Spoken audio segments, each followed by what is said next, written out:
Perfeito, estamos gravando mais um seminário aberto do Núcleo, Estudos Avançados em Análise Existencial. Sejam todos muito bem-vindos, quem está aqui pela primeira vez, pela 10ª, ou enfim, né? Hoje a gente vai ter a honra de receber a Eduarda Carvalho, né, que é psicóloga clínica formada pela Unip, Universidade Paulista, vem sendo orientada pela fenomenologia hermenêutica e pela análise em sua trajetória profissional. Está em constante formação, com especialização clínica fenomenológica das infâncias, casais e família pelo Instituto NUCAF, formação em análise pela Rede Existências e capacitação e atendimento a casos em situação de suicídio pelo IFE. Atua no acompanhamento de adolescentes, adultos, idosos e casais, com experiência em suporte terapêutico e processo de reintegração familiar e adoção. Seu campo de pesquisa atual envolve os transtornos alimentares, né, sob a perspectiva da psicologia fenomenológica existencial. Coordenadora aqui do núcleo também, né, executiva, onde colabora na criação de grupos de estudos, na seleção de seminaristas e na execução de novos projetos, contribuindo para o fortalecimento de propostas de transmissão da análise existencial com rigor e acessibilidade. Hoje ela vai presentear a gente com uma discussão, né, um seminário sobre transtorno alimentar, uma aproximação fenomenológica. E para quem está chegando agora, a gente tem essa proposta de derreter mesmo o relógio, né? Então, assim, tempo cairológico, né? Não cronológico. Então, ela vai tomar o tempo que for necessário para apresentar, dentro da possibilidade que ela veio fazer para a gente hoje. E aí, depois a gente abre para a gente bater um papo, tirar dúvida e aprofundar um pouco mais, como todos os seminários. Ok? Duda, fique à vontade. Obrigada, Beto. Obrigada, Núcleo, né, pelo espaço, pela confiança. Já faz um tempo que eu venho me envolvendo com vocês, agora um pouco mais à frente. Fico muito feliz, inclusive, já agradeço desde já a todos que estão aqui, que vieram, que eu conheci de algum modo, até as pessoas que, para mim, tem sido um presente em contrato da semana. Obrigada a vocês. Esse tema, quando eu conversei com o Beto, quando ele me perguntou que tipo de tema que me interessava, assim, aí eu logo veio em mente, porque já no período da graduação eu tive já uma curiosidade, porque eu fui percebendo que não era um tema tão explorado a partir da fenomenologia, né? Que já era uma abordagem teórica que eu me interessava. E me envolvi em um grupo de pesquisa para ter trabalho final, e eu tive muitos desafios para encontrar autores que se debruçassem, né, nessa temática. E desde então, assim, eu fiquei com a sensação de pendência, porque lá atrás eu não apresentei essa pesquisa, eu também saí da pesquisa com a sensação de que faltava alguma coisa. Isso ficou arquivado, então eu decidi, de algum modo, retomar esse tema, não apresentando a pesquisa, até porque a pesquisa não foi só minha, mas para voltar a falar sobre esse tema, que eu acho que é bem interessante, mas complexo, e que, na minha experiência clínica, eu vim me deparando com alguns desafios, e, enfim, vou introduzi-lo para vocês. Partindo da compreensão, né, do que os transtornos alimentares constituem, de considerar que é um desafio clínico, social, existencial na contemporaneidade, exigindo um olhar múltiplos para além dos manuais diagnósticos. Dessa forma, o objetivo deste seminário hoje é justamente refletirmos sobre os transtornos alimentares para além das categorias diagnósticas, propondo uma escuta mais sensível e comprometida com a singularidade e experiência de cada um que aparece na nossa clínica. Eu peguei aqui um trechinho do Manual Diagnóstico DSM, né, porque ainda que a gente evite olhar para reduzir, né, o paciente em um diagnóstico, eu achei interessante trazer para vocês também, para a gente pensar juntos a partir dele e fora dele. Segundo o Manual Diagnóstico DSM-5, os transtornos alimentares são caracterizados por uma perturbação persistente na alimentação ou em comportamentos relacionados à alimentação, que acarreta alterações significativas no consumo ou absorção de alimentos. Essas alterações, por sua vez, comprometem seriamente a saúde física e o funcionamento psicossocial dos indivíduos. Para uma classificação adequada desses transtornos, é necessário considerar o conjunto de características sindrômicas, né, que são os sintomas, incluindo os distúrbios da imagem corporal e a questão relacionada à autoestima. Assim diz o DSM-5. Pensando aqui historicamente sobre o conceito de beleza, o que é o corpo, é importante pensarmos que, ao longo da história, esse fenômeno do conceito de beleza corporal veio sofrendo variações significativas, sendo marcadas por normas culturais que associam o ideal de corpo muitas vezes inatingível, especificamente a magreza extrema. Em sociedades marcadas por padrões estéticos como a nossa, por exemplo, rígidos e patriarcais, o corpo passou a ser visto como um projeto pessoal. Essa normatização do belo intensifica principalmente adolescentes, com medo de engordar, favorecendo comportamentos de riscos, como dietas extremas, uso de relaxantes, diuréticos e até provocação de vômitos. Esse ideal não atinge apenas jovens e adultos, mas também crianças, que também internalizam, desde o seu ambiente familiar, social, a valorização comum do corpo magro, e muitas vezes demonstram a insatisfação corporal, mesmo estando com o peso visto como adequado. Isso mostra quanto o culto ao corpo se tornou um fenômeno que eu considero particularmente vinculado às lógicas do mercado, às exposições midiáticas e ao imperativo da performance estética. A gente pode pensar que hoje vivemos em uma sociedade que transformou as academias e consultórios de cirurgias plásticas em produtos estéticos, verdadeiras fábricas do corpo ideal. Neste cenário, as campanhas publicitárias elas vêm reforçando imagens e normas que nos convidam a considerar cada vez mais os nossos corpos defeituosos e, portanto, passíveis de correção. Só tomar uma água, porque eu estou nervosa.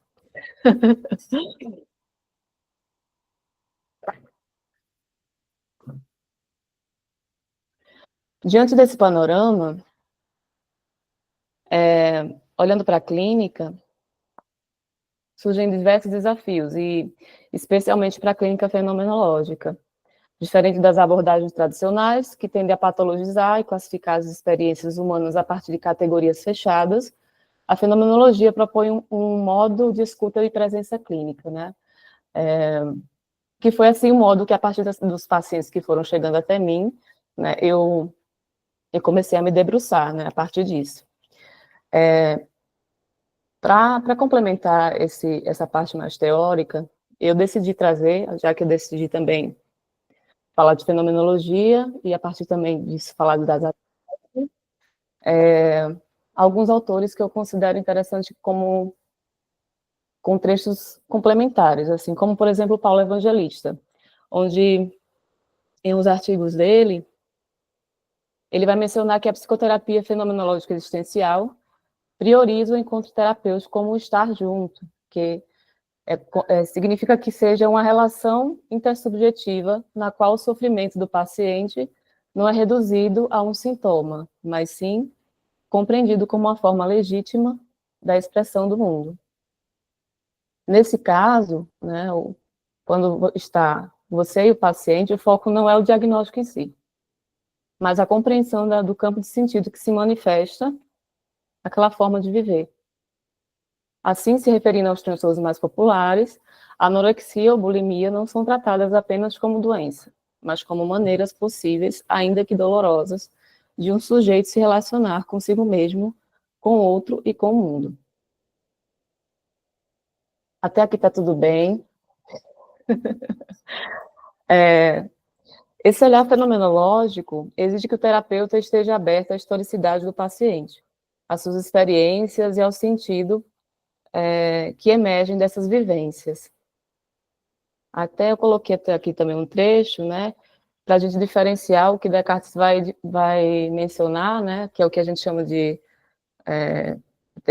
uma teoria cartesiana, que ele separa corpo e mente. Para a fenomenologia, está tudo junto, né? Não tem como separar a mente do nosso corpo. Então, somos um corpo, né, que habita.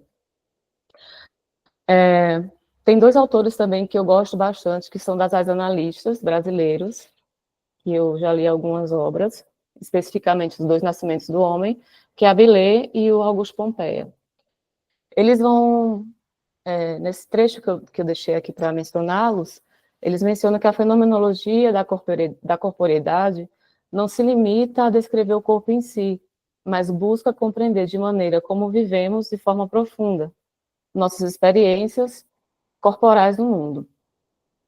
Nesse caso, por exemplo, uma pessoa que sofre de anorexia nervosa, ela vai apresentar de maneira particular um jeito de se relacionar com o seu corpo, por meio da magreza extrema, e com o mundo, por meio da internalização de padrões estéticos, né? Ou seja, ainda que dentro de uma sociedade que tenta normatizar o que é conceito de saúde e doença, olhar para uma paciente, né, para alguém que sofre desse tipo de transtorno, vai olhar nessa perspectiva. Mas é o que a fenomenologia vai dizer, como também a das análises, que é um modo de ser, de se relacionar consigo e com o mundo.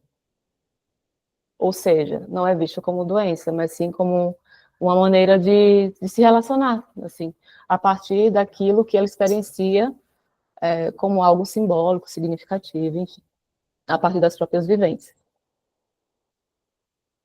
Pegando aqui o gancho da anorexia, porque no caso não cheguei a especificar, acho que eu até esqueci, os clássicos dos transtornos ditos como os transtornos, né, são os mais conhecidos, são a anorexia nervosa, a bulimia e transtorno de compulsão, né, para pessoas que comem compulsivamente, né, que é transtorno de compulsão de alimentar.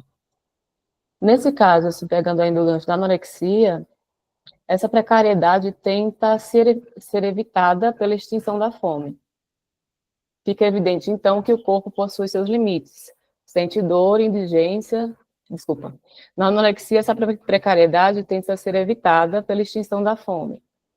Aqui, no caso, fica evidente que o corpo possui seus limites. Sente dor e a indigência se mostra naquilo que é compreendido como peso. Ou seja, tudo aquilo que se precisa ser suportado, porque a existência se torna pesada. O que eu compreendo, assim, a partir disso, é que, de algum modo, os pacientes que decidem não comer, né, pelas experiências da sua vida, ela é uma forma quase que de uma busca por evitar, para lidar melhor com aquele sofrimento do qual ela define aqui,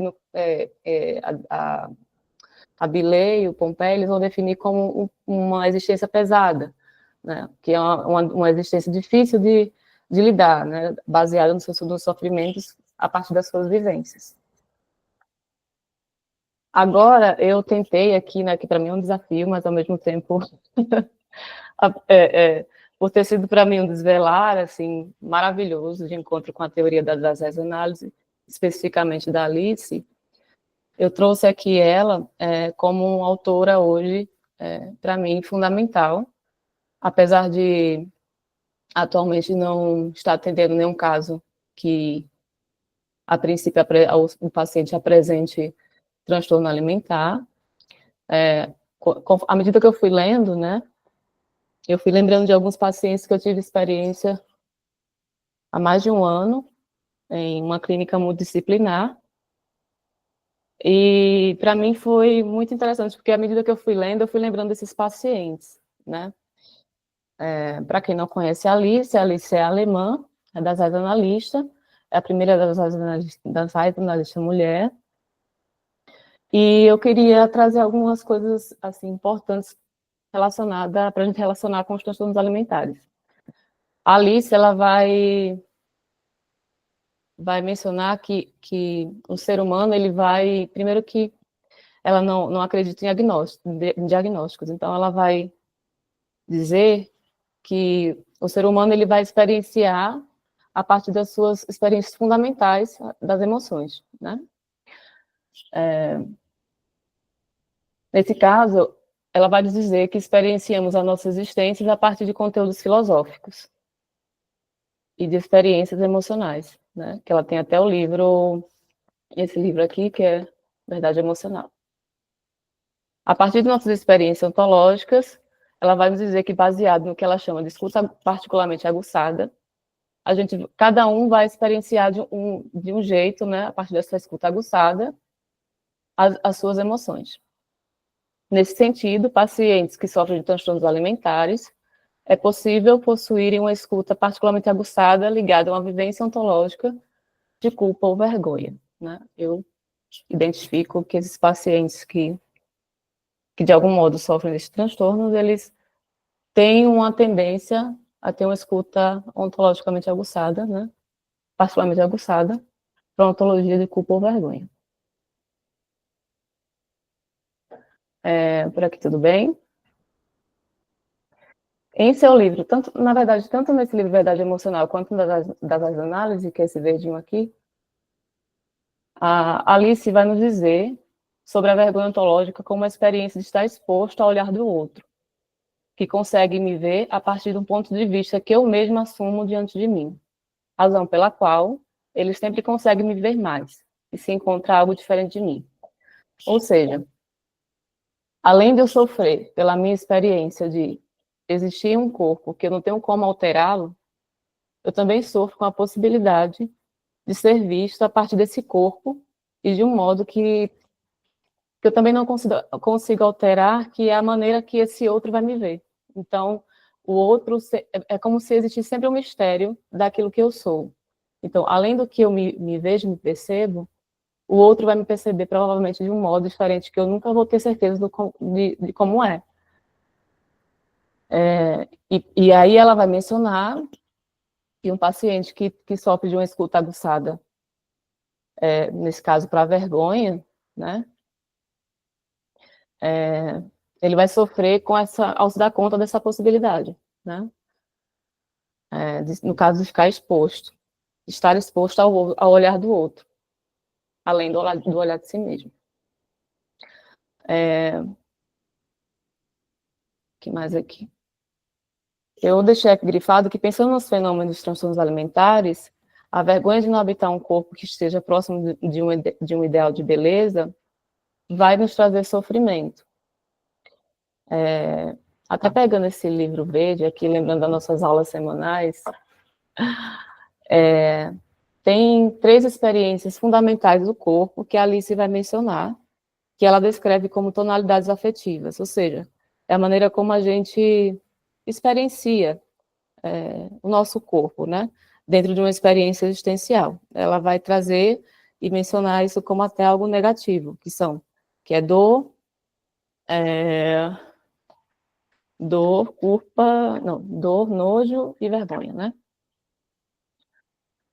Nesse caso, pegando como vergonha, ela menciona que essa tonalidade afetiva é algo que não é que você nasce sabendo disso, você aprende a partir dessas vivências. E aí eu lembrei, por exemplo, de pacientes que eu até mencionei aqui, crianças, né, e adolescentes. Eu compreendo que a partir dessas vivências, dessas relações, que você vai se abrindo para essa possibilidade, né? No caso, você vai se dando conta, né, de uma imposição, né, social, familiar, e partindo disso, você vai se deparar com o desejo de se esconder, né? Se esconder, de evitar passar por essa experiência. Então, por exemplo, trazendo 3 casos, assim, que eu tive de experiência com pacientes que sofrem de transtornos alimentares, trouxe 3 porque aí eu vou falar de uma paciente que sofre, né, imagino ainda, de anorexia nervosa, bulimia e compulsão alimentar. Essa paciente específica, olhando hoje, se fosse atendê-la, seria diferente, porque eu já ia identificar que essa paciente sofre de uma escuta aguçada ontologicamente para vergonha. Por quê? Ela nunca falou para mim que sofria de transtorno alimentar em algum momento. Assim, eu fiquei mais de 1 ano com essa paciente, só que eu notava que ela apresentava um corpo muito magro, né? Acho que ela tinha uns 45 quilos. Eu me considero uma mulher magra, mas eu ficava, tipo, gorda do lado dela, era muito desproporcional. Mas eu nunca perguntei nada sobre isso, né? E aí teve um dia que a mãe dela entrou em contato comigo, porque essa paciente, por exemplo, ela sempre participava das sessões presencial, e aí ela passou a faltar nas sessões. Gente, vocês estão ouvindo um cachorro? O Roberto adora esse cachorro. Tá tranquilo, tá atrapalhando não. Ah, tá. Aqui tá bem alto. Só que aí a mãe dela entrou em contato comigo para dizer que ela não estava indo para a sessão presencial, só no online, porque ela não estava conseguindo levantar da cama, porque ela não estava comendo há muito tempo. E aí eu precisei falar com ela, não porque eu me senti com a sensação de ter que falar a respeito do transtorno alimentar, mas pelo espaço ter sido invadido, assim, né, pela mãe. Então, eu mencionei, e partindo disso, ela falou para mim, não que estava sem comer. Ela mencionou que um período de anos atrás ela tinha ficado internada, enfim. E aí, pensando nessa paciente, nesse caso, né, pegando a teoria da Alice, eu vejo que, além dessa escuta ontológica de vergonha, ela, de algum modo, tentava se proteger, né, quando ela parava de comer, quando ela brigava com o pai. Então, era quase que um modo dela se revelar, assim, para esse pai. No caso de uma outra paciente que eu tive, né, que apresentava sintomas para um transtorno de bulimia, essa eu já identifiquei hoje, né, pensando nela hoje, que ela teria, eu acho que não seria necessariamente a vergonha, muito mais a culpa, porque ela já trouxe isso como tema principal, ela se culpava o tempo todo pelos rituais, assim, que ela denominava inclusive como rituais, né, as práticas de indução de vômito, ela me falava quando vomitava, o porquê. Então, eu fui identificando que, no caso dela, como ela teve uma experiência de abuso na infância, foi a maneira que ela conseguiu se desenvolver para evitar ter o mesmo corpo na infância, assim, que no caso, finalzinho da infância para o começo da adolescência. Ela tinha um corpo diferente do que ela tinha atualmente quando eu atendia ela, já estava com seus 20 e poucos anos. Ela tentava se aproximar do corpo que ela tinha parecido, semelhante à época que ela sofreu abuso. Então, eu penso, né, e eu estou errado, mas olhando nessa perspectiva da teoria da Alice, que é uma forma dela se proteger, né? Ou seja, esse desejo que é o que ela vai mencionar aqui, sobre a tentativa, né, de se proteger ou de se tornar invisível, comendo. Alguma pergunta? Tá tudo bem? Então, tudo certo. Eu fico com a sensação que eu tô falando demais, me dá desespero. Não, tá tranquilo. Aí, aqui pega no gancho, que eu queria complementar, e ainda para falar de outra paciente,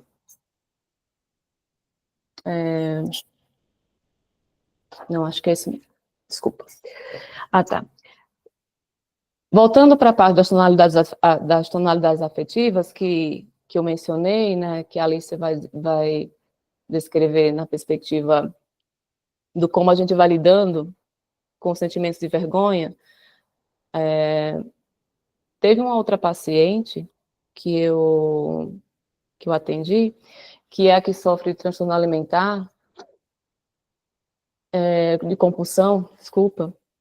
Nesse caso, eu não sei também, né, lembrei até do Cleiton agora, mas talvez ele consiga me dizer, porque ela, eu acho que seria uma culpa ontológica e uma vergonha ôntica. Porque o histórico dela, ela não conheceu a mãe porque a mãe morreu na hora do parto. Então, nesse caso, os pais, o pai e a pessoa responsável, que ficou como mãe, a tia dela, eles pelo medo de fazer com que ela sofresse, eles não ofereceram para ela uma educação alimentar. Então, assim, ela comia desde criança, tipo, miojo, biscoito, e hoje ela sofre com sobrepeso.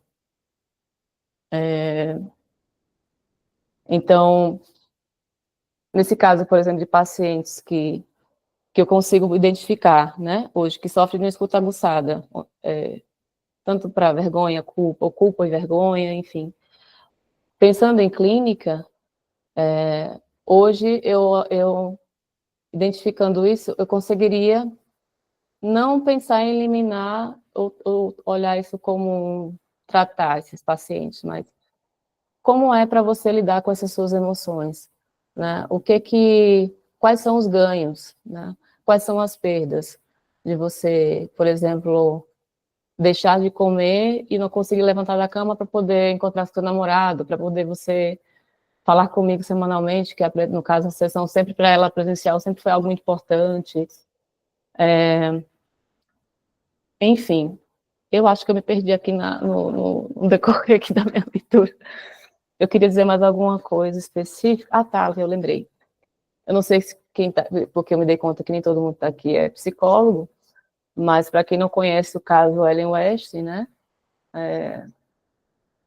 que tanto a Alice vai mencionar no livro dela, mas também provavelmente quem já seja que tenha, né, tido contato, não necessariamente tenha tido contato com a Alice, já ter ouvido falar, que é um caso muito clássico, né, que é de uma paciente que foi do Biswanger, né, um psiquiatra, que ela sofreu, né, com um transtorno alimentar, que ela passou a evitar comer, né, aos 18 anos, enfim, até que você dá conta que ela não ia conseguir chegar ao ideal, né, de corpo magro para ela, a única possibilidade que ela pensou, né, foi em suicídio, né? E aí, pensando em possibilidades,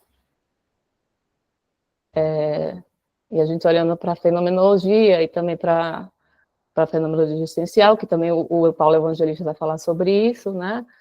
E aí a Alice agora também, que essa é a única possibilidade, assim, não existe outra possibilidade além de só a morte para poder fazer com que você retire esse sentimento, né, assim, se liberte, né, que ela vai falar isso como uma libertação.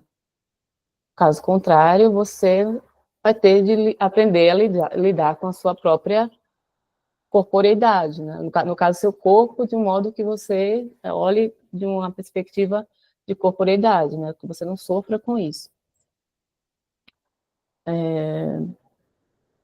Bom, eu acho que é isso. Ah, tá. Uma outra coisa também, pensando, por exemplo, em casos que eu recebi bastante, eu não gostava, meu Deus, eu corria, que é muito comum em clínica multidisciplinar, laudo para casos de pacientes bariátricos, assim, né? Um atrás do outro. Eu achei importante assim, a gente pensar, por exemplo, nessa perspectiva, que muitos ali vinham muito mais, não pela questão de saúde, né? Assim, o que o corpo estava se tornando prejudicial, né? Para viver, né? Não conseguia levantar direito, não conseguia andar, é difícil. Mas tinha a questão de tentar se aproximar de um corpo tido como ideal, porque tinha pacientes que não tinham um sobrepeso tão grande, né? E aí eu mencionei aqui que a obesidade ela tem sido considerada uma condição, na verdade sempre foi, né? Aliás, não sempre foi, teve um período que não era vista assim. Mas, no caso, hoje, a obesidade tem sido considerada uma condição estigmatizada pela sociedade associada a características negativas, favorecendo discriminações e sentimentos de insatisfação. Ou seja, quem tem um corpo gordo é visto como algo ruim, uma pessoa que é preguiçosa, que é uma pessoa que é sinônimo de fracasso, né? E aí, partindo do contrário, quem é magro, quem tem um corpo belo, é sinônimo de vida, tipo, exemplar, assim. Eu preciso seguir esse estilo de vida que é sinônimo de sucesso. E aí eu vejo, mais uma vez, que isso envolve muito um apelo, assim, não só das mídias sociais, que isso favorece muito, mas também envolve uma questão mercadológica, tanto de medicação, quanto de... Quanto de... Nossa, alguém me ajuda aí, me deu branco. Intervenção estética? Sim, de procedimentos estéticos, né, que o Brasil já está entre o segundo ou terceiro, né, que mais faz procedimentos estéticos, né? Enfim. E é isso. Acho que foi isso que eu queria introduzir. Aí eu queria convidá-los para a gente pensar a respeito disso. Eu não sei quem de vocês gostaria de compartilhar também casos a respeito, ou se identificou também com a minha experiência a partir disso. Também que queira fazer alguma pergunta, eu tentarei responder. Se eu não souber, eu passo para alguém. Muito bom, obrigado. Agora a gente abre para essa segunda parte, né, blocos centrais, onde a gente vai conseguir bater um papo a respeito disso, trocar uma ideia, né, tirar dúvidas. Acho que à medida que vocês foram sendo apresentados, né, eu sei que tem pessoas que são psicólogos, tem outros que não, tem outros que são orientados por outras abordagens, né, mas acho que de alguma maneira é interessante como não oferece uma tentativa de cura, até porque não é compreendido como uma doença, né, mas uma aproximação fenomenológica daquilo que se apresenta enquanto uma necessidade ontológica de parecer diferente ou até de retirar as condições existenciais, porque nos é, né, dado esse corpo e a gente tem que lidar com ele e não tem como se afastar dele, né? Apesar de que existe alguma maneira hoje em dia de procedimentos estéticos e de tentativas de uma correção, né, através da medicina, intervenções, enfim, né, ou alguns pacientes que acabam optando pelos transtornos alimentares como uma medida de fazer uma intervenção também. Sim, tem um pouco de barulho aqui, não sei se está passando por aí, mas vamos seguir. Paula, você quer falar? Vi que você levantou a mão. Oi, gente. Tudo bem? Bom dia. Bom dia, obrigada pela presença. Imagina. Uhum. Na verdade, eu tenho duas coisas para compartilhar. Uma é um relato meu e a outra é uma dúvida, né? Então, eu sou uma bariátrica e eu acho que eu sou uma das poucas pessoas que acabou indo e precisando de uma ajuda psicológica pelos motivos certos, entre aspas, né? Eu sei que a maioria das pessoas vão por conta de emagrecimento e não visando muito a saúde. O meu foi realmente o contrário. Eu precisei me submeter por conta de saúde. Antes disso, tentei de tudo que vocês possam imaginar, até remédios, acompanhamento psicológico também, o Saxenda, um monte de coisa, e funcionava até uma certa parte, e depois parava de fazer efeito. E foi virando uma bola de neve até que eu precisei fazer o procedimento. Só que quando eu fui fazer o procedimento, eu precisei pegar o laudo com a psicóloga. E foi uma experiência terrível para mim. Eu precisava fazer 3 sessões para ela poder me dar o laudo. E eu queria ficar mais. Só que na primeira sessão, ela desmarcou a sessão, alegando que ela não podia ficar até mais tarde para me atender, porque eu saía do serviço só 6 horas, os outros pacientes dela já tinham desmarcado, ela queria desmarcar, não podia ficar me esperando. Na segunda experiência, ela esqueceu a minha consulta, e na terceira experiência, ela não deixava eu falar. E eu era uma pessoa, me considero ainda uma pessoa que tem muito medo de fazer qualquer tipo de cirurgia. Eu estava muito nervosa com a cirurgia, eu estava muito nervosa com a questão da reeducação alimentar, porque eu sou uma pessoa muito ansiosa e eu vou para o lado da comida. Era para o lado do doce, mas depois da cirurgia, né, a gente tem o dumping e a gente não consegue comer muito doce. E eu precisava de ajuda nessas questões, e nitidamente ela não estava ali para me ajudar nisso, ela só estava ali para me dar o laudo. Contanto que na terceira vez, ela, que foi até a primeira sessão, ela me deu o laudo, eu fiquei de ir mais 2 vezes e eu não fui. E eu considero que a minha sorte, na época que eu passava com uma outra psicóloga, e ela me ajudou a passar pelo período da cirurgia, me ajudou a seguir, né, com as indicações que o médico cirurgião me passava, até um certo ponto, né, depois por conta de faculdade, um monte de coisa, não consegui seguir com ela, mas sigo hoje com outra. Então, eu acho que eu sou um desses pequenos, raros casos, né, que vão e tem essa meio que essa outra visão, outra experiência. Por conta disso, eu estou no último ano da faculdade, eu resolvi seguir para a área de transtorno alimentar e bariátrica, porque eu não gostaria que outras pessoas, apesar de uma porcentagem bem pequena, mas que outras pessoas não passassem pelo que eu passei, porque se eu não tivesse apoio psicológico, apoio da minha família, eu acho que teria sido muito ruim. E foi uma experiência mega negativa para mim. Que é o que leva ao meu segundo ponto e minha pergunta.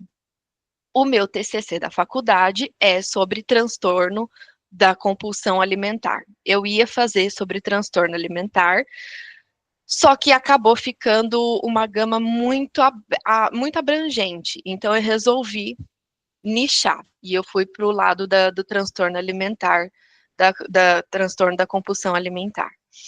E é o que você falou, Eduarda. É muito difícil a gente conseguir qualquer artigo, qualquer material para o lado da fenomenologia, até mesmo pelo lado da humanista. É muito difícil, muito difícil. Eu até anotei aqui todos os autores que você indicou, porque eu vou ler depois. E quanto mais eu pesquisava, mais eu via a atuação da TCC nisso daí. E daí o que eu me vi numa encruzilhada, porque eu não tinha um professor ou alguém indicado que conseguisse me guiar para esse lado da fenomenologia. Então eu meio que tô tentando, né, meio que fazer pela abordagem fenomenológica com técnicas da TCC. E daí entra a minha pergunta. Eu tive também, como você, uma paciente que ela não abordou em nenhum momento a parte da compulsão alimentar. Isso foi trazido pela mãe dela também para mim. E daí eu fiquei me pensando o seguinte, dos dois lados. A TCC, ela tem essas técnicas que conseguem ajudar a gente, mas eu não consigo me basear só nisso. Porque no caso dela em específico, ela nunca me trouxe isso. E sempre quando a gente tentava abordar alguma coisa em atendimento, ela saía pela tangente. Então era nítido que ela não estava pronta para falar sobre aquilo ali naquele momento. E daí eu fico me perguntando, primeiro, é interessante essa integração entre abordagens, essas técnicas da TCC, elas ajudam de alguma forma. Eu consigo viver sem elas, atuando pelo meio clínico. E até onde a gente consegue ir? Porque assim, eu ainda estou um pouco dividida entre as duas visões. Pelo lado da TCC, a gente tem meio que um cronograma a ser seguido. E pelo lado da fenomenologia, a gente não precisa seguir esse cronograma, a gente tem que levar em consideração a pessoa que está sentada na nossa frente. A hora que ela estiver pronta para falar sobre aquilo, ela vai falar, não adianta eu ficar cutucando ela. Então, eu estou dividida nesses dois mundos, entre aspas, assim. Eu não sei o que você conseguiria compartilhar comigo para poder me ajudar, tanto na experiência que eu estou tendo hoje em dia com o estágio, nas minhas experiências que eu vou ter como psicóloga na parte clínica, porque eu quero me especializar sobre esse assunto, e também na escolha, né? Eu não sei se eu estou indo pelo caminho certo, eu não sei se eu poderia estar fazendo alguma coisa e não estou, não sei, queria até uma ajuda. Paula, bom, primeiro de tudo, obrigada por compartilhar essa experiência, assim. Sinto muito por você ter passado por isso. Como mencionei, eu tive experiência de algumas pessoas me procurarem para laudo, mas eu confesso que eu fiz 2 laudos na época. Acho que foram 2 laudos. Mas, assim, eu não segui esse modelo de 3 sessões, perguntas específicas. A partir da experiência que eu tive de encontros, que duraram meses, porque eu falei para a paciente que eu não ia assinar, não ia descrever um laudo, desenvolver um laudo com 3 sessões, porque meu nome também ia estar lá, mesmo porque eu sei que a bariátrica é uma cirurgia muito invasiva. Desde então, sempre tentei conscientizar de que, mesmo que ela não permanecesse comigo, seria interessante, já que ela estava disposta, seja por indicação médica, seja por conta própria, de fazer a cirurgia, ela saber que ela precisaria de um apoio, suporte, um acompanhamento psicoterapêutico, né? Então, você mencionou que acha que considera que tenha sido uma experiência de minoria, de uma porcentagem pequena. Eu acredito que deve ser o contrário. Eu acho que deve ser o contrário. Eu acho que a tendência deve ser maior para experiências como a sua do que o contrário. Principalmente levando em Tomara consideração. Deus. Infelizmente, assim, infelizmente, porque a gente pensar primeiro, né, isso também é um tema vasto, e nem sei se vale a pena a gente debater aqui, porque o nosso foco aqui é falar sobre os transtornos, mas a desvalorização do psicólogo profissional, né, que é mal remunerado, pessoas que acabam de se formar, que muitas vezes está cansado, não tem como investir em uma especialização, ou, enfim, acabam se deparando com situações como essas. Eu não sei se isso justifica, porque no meu período de experiência em clínicas multidisciplinares, eu também não tinha tanto tempo de formada, mas eu sempre tive muito interesse, eu tinha consciência daquilo que eu não poderia ultrapassar, já pensando, por exemplo, na minha atuação clínica como uma fenomenóloga. Então, eu já tinha isso assim como algo meu, assim, para além do que envolve um manual de ética, sabe? Então, eu acho que existe uma questão de problemática de um sistema, mas também é algo muito pessoal, assim, partindo de cada psicólogo. E aí sinto muito por isso. Eu adorei saber que mais alguém corajoso está tentando aí pesquisar nessa temática. É Se você, coragem mesmo, viu? Porque, olha, eu posso te passar depois, aí você me chama no WhatsApp. Eu posso passar o que eu tenho de pesquisa, assim, de material bibliográfico, de referências bibliográficas. ai, por favor. Inclusive, a Feijó é uma outra autora que eu gosto bastante. Não mencionei aqui, mas eu lembro que no meu período de pesquisa, ela foi uma autora que mencionou, ela fala, tem acho que 2 ou 3 artigos dela que ela vai falar um pouco sobre esse tema. Mas eu não sei se pensar em incluir fenomenologia e TCC no...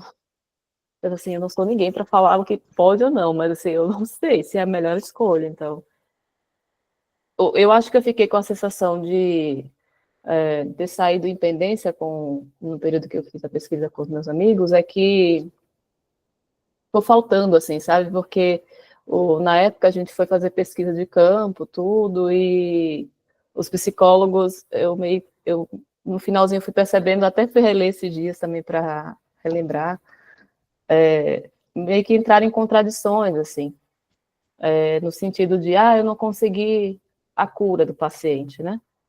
Porque na época, além do material bibliográfico, porque não sei como é que está sendo para você essa pesquisa, mas na época nós fomos tentar entrevistar, encontrar profissionais da área que atuassem como psicólogos da fenomenologia, que fossem especialistas em transtornos alimentares. Mas, hoje, eu entendo por que eu não encontrei, né? Porque quem é da fenomenologia, penso eu, que não vai se especializar especificamente em um transtorno, porque a gente não acredita em transtorno, no caso, em cura, porque não é cura, é modo de existir, né? Modos diferentes de existir. Então, cada um vai existir de uma maneira é diferente um do outro, assim. Infelizmente, a tendência, assim, para quem tem, que a gente pode mencionar aqui de transtornos alimentares, né,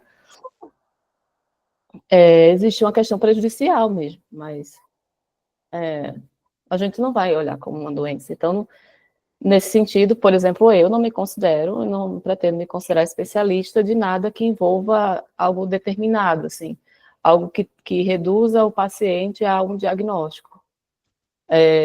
Não sei se faz sentido, assim, para você. Eu Sim. acho que quando você se formar, você vai provavelmente buscar uma linha teórica que faça sentido, e eu acho que todas elas contribuem, né? Mas, olhando hoje na perspectiva da Alice, né, da Alice Lussay-Kuntz, aí é que eu vejo mesmo que não, assim, porque, veja bem, a maioria dos pacientes que eu tive contato, eles não falaram, e é provável que eles não falem, assim, não tragam isso como tema, porque é algo que fica meio que velado. E às vezes quando aparece, mas se esconde de volta. Ele vai falar sobre aquilo, mas depois não vai falar mais, porque existe esse lugar de vergonha mesmo, não saber lidar. Então, não sei se eu te respondi, ou se deixei mais confusa. Não, respondeu sim, deu para ter uma noção, mas foi o que eu falei, eu ainda fico meia. Porque, assim, mais uma vez, eu não sei se é por falta de experiência, assim, eu realmente não tenho, eu só estou atuando como estágio na clínica, né? Então a gente vê a teoria das coisas, a gente não vê muito a prática. A única prática que eu tive foi com essa pessoa, né? E daí eu vi que dava sim para fazer algumas integrações das técnicas, mas se eu fosse só para isso, ficava faltando. Ficava faltando exatamente o que você falou, porque ela não é essa doença, ela é muito mais do que isso. Tem muito mais coisas ali. E é até uma coisa que a gente estava discutindo em aula essa semana, né? O quanto que as pessoas querem colocar a gente numa caixa e determinar o que você é, mas a gente é muito mais do que isso. Então, por isso que eu até pensei na integração dessas duas coisas, porque se eu for só por uma, para mim ainda fica faltando algo mais, sabe? Eu não sei se eu também estou me fazendo Não entender. faz sentido, né? E dá desespero mesmo. Muito desespero. Mas, veja bem, temos que pensar o seguinte, que para determinados tipos de pacientes, só a terapia não vai ser o suficiente, né? Isso. Eu também identifiquei uma coisa muito particular de pessoas que sofrem do transtorno de anorexia e bulimia, e eu não estou aqui para dizer que é desse jeito, não me autorizo a dizer, mas a minha experiência foi que esse tipo de paciente, eles sofrem com uma estrutura de personalidade mais psicótica. Então, eles provavelmente vão precisar de uma medicação, eles vão precisar de um nutricionista, eles vão precisar de uma equipe multidisciplinar, pensando aqui, né? Se for para a gente olhar, dependendo de como esteja o grau, assim, desse paciente, assim, do que ele venha sofrendo, você vai precisar conversar com ele a respeito de buscar outros profissionais. Mas, assim, eu, como terapeuta, eu não trabalho em cima dessa remissão de sintomas, não. Eu vou tentar me aproximar de outras questões que possam, inclusive, estar fazendo com que esse paciente busque ou comer de mais ou comer de menos, como a maneira dele poder saber melhor lidar com a condição existencial. É nessa perspectiva que eu... E aí, tentar cada vez mais ampliar para ele tentar ter uma vida mais autêntica, assim, diria. Mas, enfim, obrigada pela sua... Obrigada a você. Imagino. Eu acabei de pedir para fazer uma lista, né? Só que eu levantei a mão e eu tenho uma dúvida também, né? Assim, porque Me conta. tem a...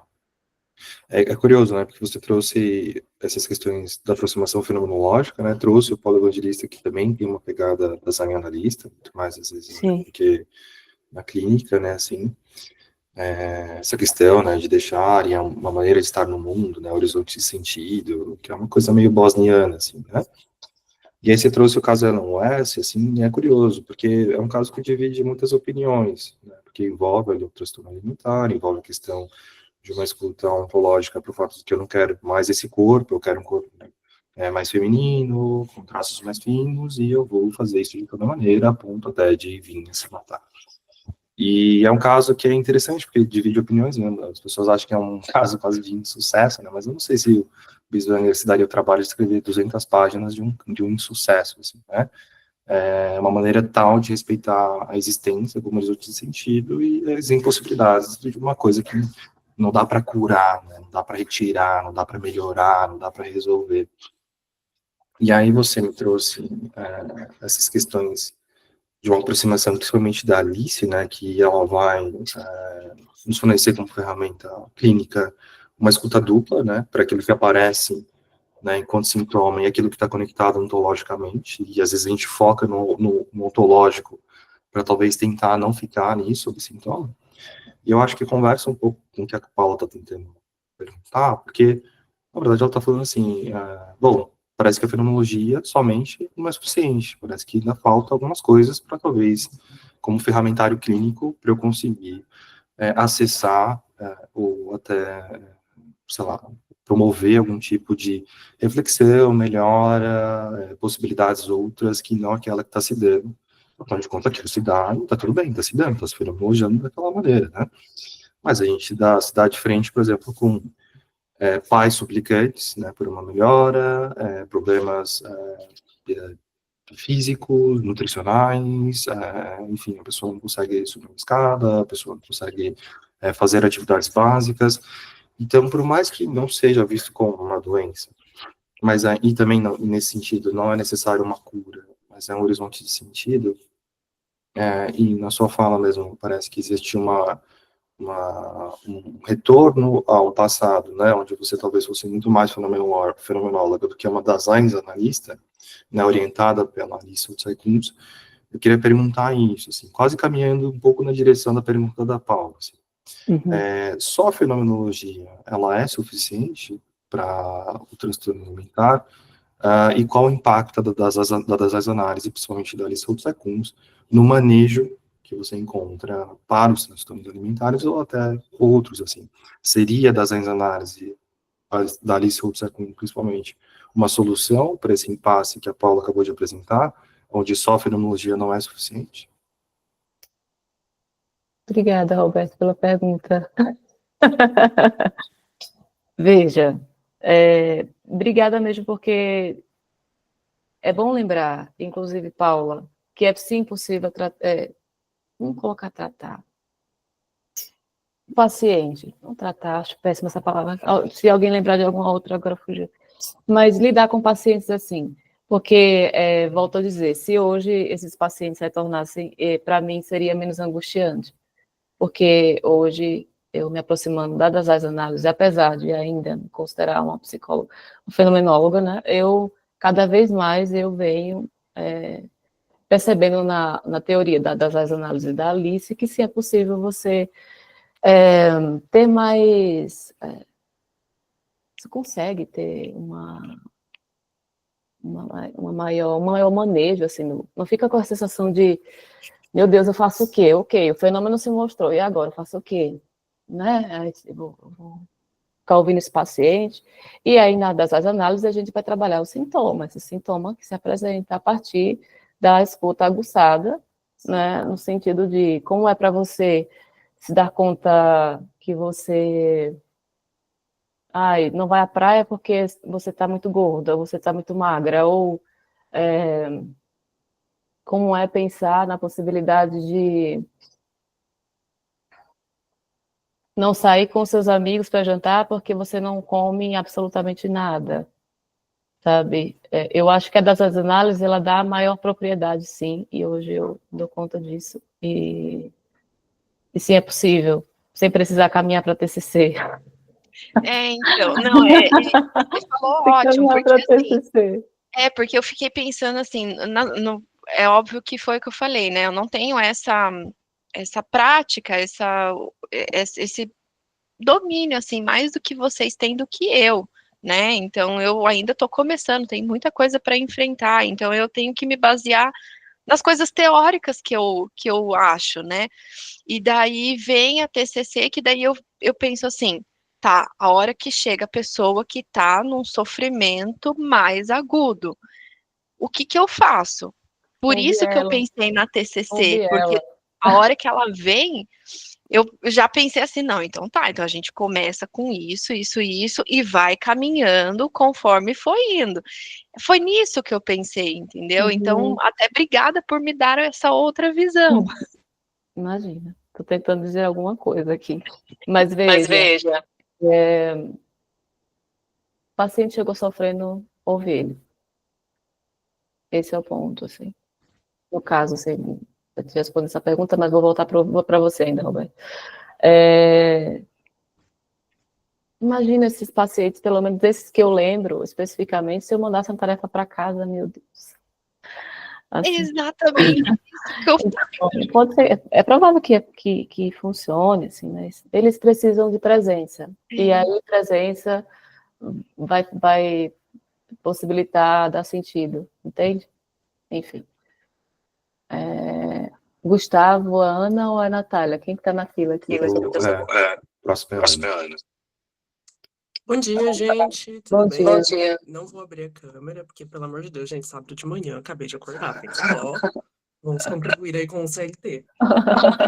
Mas o que eu queria comentar é sobre o comentário da Paula. Eu acho que todo mundo que tá na terceira força, de maneira global, assim, quando ouve terceira força e TCC, já sobe aquela coisa, né? Já dá aquele incômodo. E eu queria pontuar duas coisas em cima do que ela trouxe e também em cima do que a Eduarda trouxe. O primeiro ponto é base epistemológica. Eu acho que o Bruno, o Roberto, a Eduarda tem muito mais critério, tem muito mais, como que eu falo? É, eles são muito melhores para falar disso do que eu, propriamente dito. Então, acho que uma coisa não deve se envolver com a outra, justamente respeitando essas bases epistemológicas, né? Onde uma contradiz a outra. Agora, trazendo para um campo onde eu tenho um pouquinho mais de fala para dizer, é que eu queria considerar dois pontos ali dentro do aspecto clínico, que é, eu mesma já levei produtos da TCC para dentro do meu consultório, mas dentro de um setting que fazia sentido. Por exemplo, o baralho das emoções. É muito importante, nesse primeiro momento, considerar duas questões. Essa é uma demanda minha ou essa é uma demanda do meu paciente, sabe? E um outro tópico que é também, isso é terapêutico? Eu acho que acima de qualquer abordagem, se perguntar se aquilo é terapêutico para o seu paciente, se coloca acima de qualquer terapia. Seja um abraço, seja uma mensagem no WhatsApp, ou seja, por exemplo, levar um baralho das emoções ou colocar uma rotina de casa, levar uma tarefa de casa para o seu paciente, passar um filme. Tudo isso é feito com uma motivação e deve partir do processo dele. Então, dentro da clínica, eu acho válido levar ferramentas da TCC, porque, gente, uma teoria só não dá conta de tudo. A fenomenologia não dá conta de tudo. Então, assim, desde que aquilo faça sentido dentro do seu setting clínico, é válido. Desde que aquilo beneficie o paciente, desde que aquilo busque por um princípio de auxiliá-lo a colocar em contato maior consigo, desde que aquilo busque um contato interno, é válido. Mas dentro da teoria, digo isso porque também sou pesquisadora, já é outra questão, sabe? Tipo, existe o psicólogo, mas também existe a pesquisadora. E quando coloca TCC e fenomenologia, eu acho que é natural a gente vir com um certo preconceito, no sentido em que, se não é algo que está feito, o que que te impede de fazer? No sentido de, gente, a Alice, ela pegou e simplesmente fez história. Tipo, gente, primeira mulher designer na lista, pegou a teoria do Heidegger e falou, vou colocar isso aí na clínica. Antes, o que a gente estava fazendo era muito uma base, eu pelo menos percebo dessa maneira, quando eu estava consumindo lá, né, os livros do Instituto Dasen, ou até mesmo do IFEM. Eu me sentia muito fazendo filosofia aplicada. Não sei vocês, eu me sentia muito no aspecto da filosofia. Mas quando eu começo a ler a Alice, eu fico tipo, gente, que loucura! Psicologia, do nada, sabe? Me sinto fazendo essa transição. Então, é natural que uma abordagem não dê conta de tudo, mas também tem o sentido de, se não existe, por exemplo, uma leitura fenomenológica, por que que essa não pode ser a minha pergunta de pesquisa? Sem que eu dependa de outras abordagens, sabe? Isso pode ser muito inovador. E vai ser difícil também, porque, convenhamos, seria tempo complexo pra caramba, né? Oi, Ana, obrigada pela sua fala. Eu, na verdade, não quis e jamais vou olhar nessa perspectiva de separar o se eu fosse nesse sentido, eu estaria determinando, e é justamente o que eu estou evitando o tempo todo fazer aqui, né? Pensando na fenomenologia e das análises. No seu caso, até mencionando aqui da sua experiência, né, que você trouxe das cartas, né, que você leva para trabalhar com pacientes, ou já levou, eu penso que isso é um modo muito fenomenológico de atuar, assim, de alguma forma. Não sei de que maneira você trabalha especificamente com o seu paciente, mas eu olharia nessa perspectiva. Te interromper brevemente, mesmo que sejam, tipo, recursos da própria abordagem. Não sei se vocês conhecem, mas tem uma editora que faz um baralho do Viktor Frankl, que é o baralho do sentido da vida. E aí, tipo, tem várias cartinhas, assim, que o pessoal leva e, tipo, eles fazem perguntas super complexas, do tipo, é, eles fazem perguntas super profundas, assim, no sentido de, tipo, o que que movimenta o seu âmbito profissional? O que que você entende pelo futuro? Sabe? E, tipo, mesmo que sejam materiais dentro da nossa própria abordagem, sabe? Tem muito o pensamento por detrás do que você está buscando atender aquilo. Tipo, aquilo faz sentido dentro do setting, acompanha o ritmo do paciente, vai ser estranho, quem que eu estou buscando atender? Vou até compartilhar aqui o baralho do sentido da vida com vocês. É um baralho muito, muito bacana. Adoro ele para atender com paciente cravado.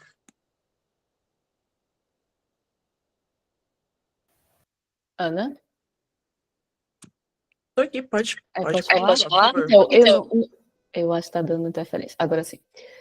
Veja, eu acho que é possível trabalhar com o paciente a partir da relação terapêutica que você tenha com ele, que é, no caso, a Alice também vai falar sobre isso, né? Que isso tudo vai partir da relação que você vai trabalhar junto com o paciente, né? A partir da relação terapêutica, que seja através de baralho, seja através de música, seja através de indicação de leituras, no caso, compartilhar literatura, enfim. Nada para mim, não é descartado, porém, tudo é o como e qual sentido. Assim, eu não vou trabalhar numa perspectiva de curar esse paciente. Eu posso jogar cartas com ele, mas eu não vou trabalhar nessa perspectiva. Eu posso. Eu tenho pacientes que eu adoro falar de filme, ou falar de música, ou às vezes eu lembro, vou fazer alguma intervenção e eu lembro um trecho de uma música e começo a cantar para o paciente, eu adoro. Então, assim, parte da relação terapêutica e por isso que eu penso que o que você faz é fenomenologia. Pensando assim, nesse sentido.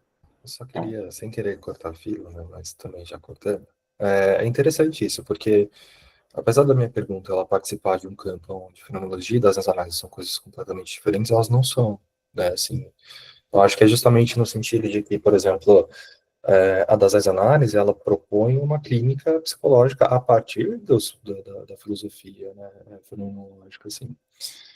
Mas é interessante isso, porque de algum modo a gente estuda, igual a Ana acabou de pontuar, quase como se fosse um filósofo, assim, né? E isso não traz um ferramentário clínico possível para que a gente consiga, de algum modo, promover algum tipo de amadurecimento emocional, né? A gente pode não cura, mas assim, um cuidado que evoque, por exemplo, um campo de revolução e de autonomia, né, para o nosso cliente frente a um conteúdo ontológico que talvez ele não esteja de algum modo, sendo capaz de lidar, né? Afinal de contas, isso traz sofrimento, né, para a vida dele. Então, assim, não saber identificar, eu acho que sei lá, o que está acontecendo, para que serve isso, por que comer, ou por que não comer, né, o quanto de sofrimento isso traz, né, assim, e não só se ater, porque isso se fenomenologiza, isso está acontecendo, assim, né? Então, no sentido de justamente caminhar desse lugar que parte da filosofia para uma prática clínica, né, assim, então, por isso que eu sou muito, muito fã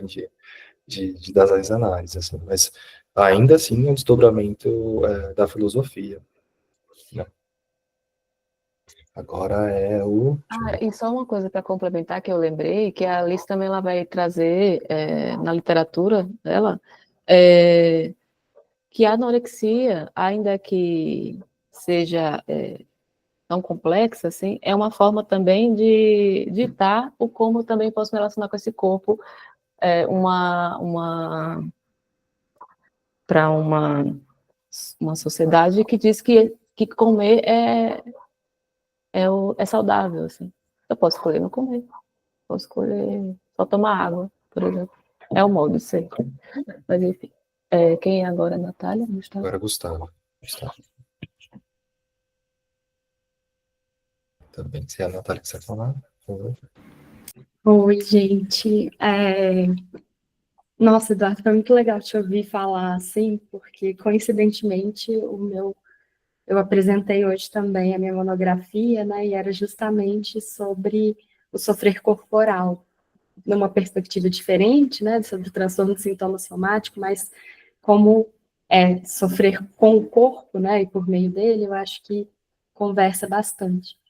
E aí eu tenho alguns comentários, né, assim, mas também tenho perguntas para você, porque eu fiquei pensando nessa delegação da tarefa existencial para o saber médico psicológico, né, então, esses laudos, como a Paula falou, né, assim, eles tornam o outro responsável pela sua tarefa, né, e aí eu fico pensando que, de certa maneira, o laudo, ele contribui para a autoilusão do paciente, né? E de que é possível delegar essa tarefa para outra pessoa.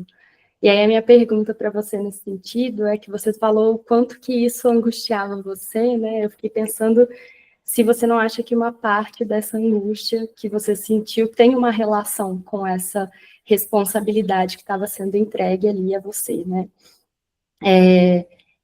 E aí teve, bom, né, nesse sentido, teve um momento que a Ana falou algo sobre uma abordagem não dar conta de tudo, né, e eu acho que essa é a coisa mais interessante sobre a análise, porque ela não tem essa pretensão, né, a gente não tem que dar conta, né, assim, dê conta de você e é isso, sabe, mas como a Paula tem esse interesse, né, interesse pelos instrumentos também, tem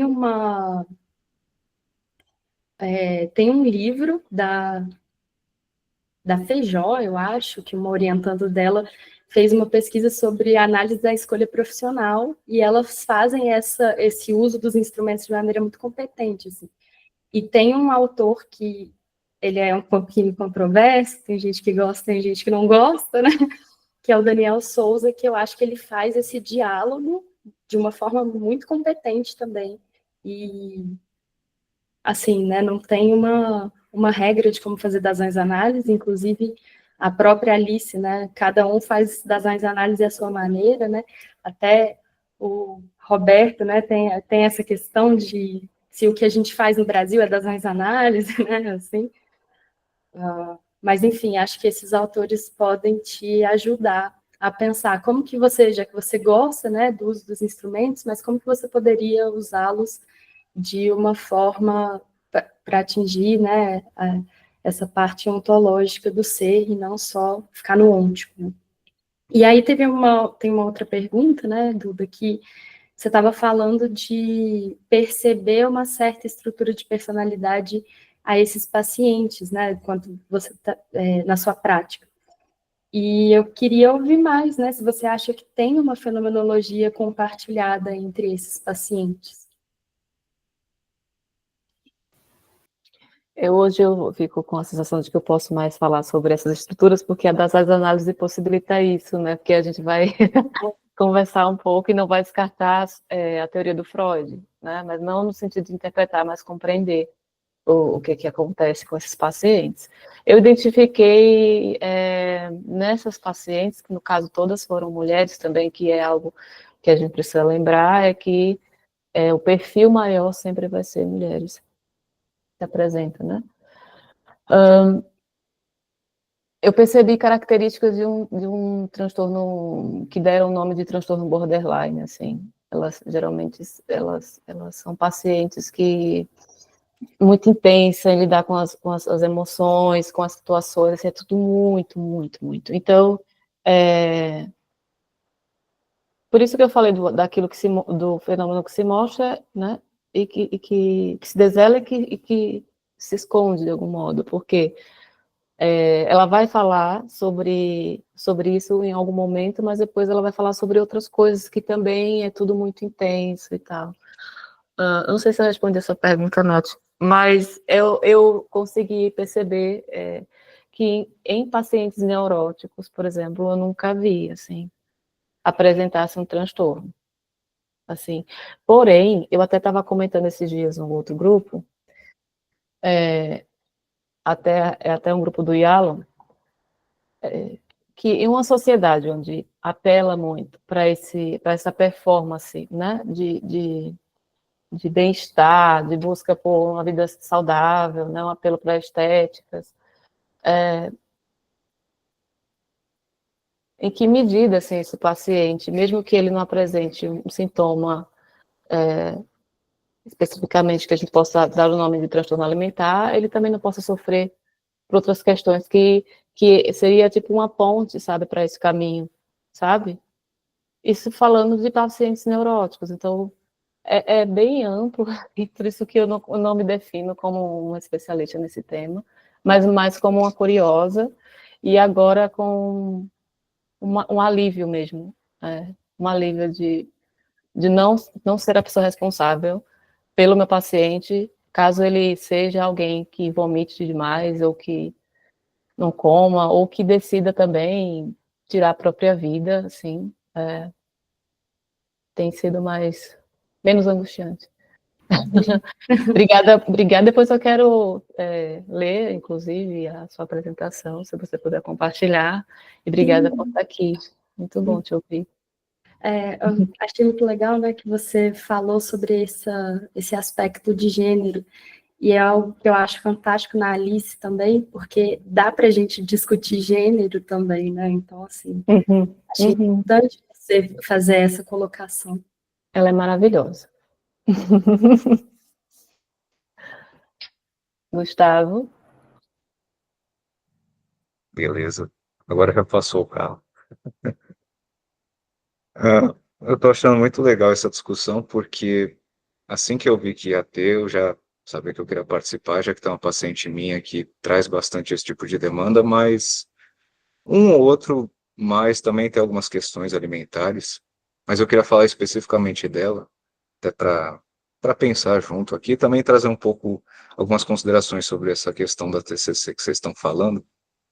Só que essa minha paciente, assim, só para falar mais resumidamente desse aspecto, ela ela tem uma dificuldade ali porque ela gosta muito de comer, só que ao mesmo tempo ela se sente muito culpada. E claramente tem uma questão com a mãe, até porque foi a queixa inicial quando ela veio. É um morde-a-sopra ali muito intenso entre ela e a mãe. E tá começando a ter uma coisa parecida com a irmã que é mais nova. A irmã ainda está ali começando a entrar na puberdade. Essa minha paciente está no começo dos 20 anos. A mãe, eu não sei ao certo, mas deve ter uns 40, 50, enfim. E a gente até falou disso na última sessão, porque ela disse que ela queria voltar a falar dessas questões, porque além disso também outras tantas coisas a gente conversa. E ela disse que isso está começando a ficar forte de novo, questão alimentar, de não querer comer. Na verdade, ela tem muito esse funcionamento de come muito, depois não come nada, né? Sempre muito no extremo. E ela disse que se compara muito corporalmente só com a mãe e com a irmã, ao ponto de ela dizer que tá até afastada da irmã, porque, obviamente, para a menina ter uns 13 anos, é muito mais magrinha, né? Ainda tá naquele período de desenvolvimento do corpo. Então, para não se sentir mal de ver que ela não é a mais magra das três, ela prefere evitar o contato com a irmã, e sempre essa disputa, sempre essa coisa, não, essa é a mais magra. Enfim, e é só entre elas. Claramente, de alguma forma, a mãe embutiu isso e isso permaneceu ali na forma delas se relacionarem. Mas também tem algo muito da família em geral, porque um dia desses ela falou que ela se sente mal de rir muitas vezes, porque quando ela era criança, alguém da família dela falou que quando você ri muito, logo em seguida vai acontecer uma coisa muito ruim. Então você imagina uma criança ouvir isso. E, enfim, ela sempre carrega essa culpa, essa sensação de que, ah, não, logo depois de uma coisa muito boa vai acontecer algo muito ruim. Nessas horas eu até fico lembrando daquela palestra que o Cleison deu esses tempos sobre as emoções, que é tentar contrapor o mais extremamente possível quando algo assim aparece. Então, por exemplo, tá, você está falando isso, mas então quer dizer que depois de uma grande tristeza não pode vir uma grande alegria? Aí ela já, opa, peraí, talvez alguma coisa nesse sentido realmente, nunca tinha pensado. Então ela tem muita dificuldade de viver mais autenticamente a felicidade, as coisas assim. Então não sei, é uma questão ali que eu também estou tentando entender sobre a fenômeno, porque é difícil encontrar material, né? Mas aí eu acho que justamente a gente vai atrás da TCC e eu acho que tem algum proveito bem interessante quando a gente adapta para a forma como a gente trabalha. Porque, por exemplo, nessa última sessão mesmo que a gente fez, ela falou que acho que a nutricionista dela disse que ela tem que mastigar X vezes a comida antes de engolir, porque ela tem tendência a engolir muito rápido. Eu pensei, olha, talvez, mas ela se incomoda, porque começa a ficar aquele bolo de comida, uma coisa nojenta, aquela. Eu falei, olha, talvez não valha tanto a pena você pensar num número, mas só realmente, justamente entrando mais em contato com a sua própria percepção, não falando desse jeito, né, mas traduzindo, só perceber. Ainda está bem grande o pedaço de comida na minha boca, será que eu posso mastigar um pouco mais? Ao invés de pensar num número exato. Ela, nossa, é verdade, acho que é melhor.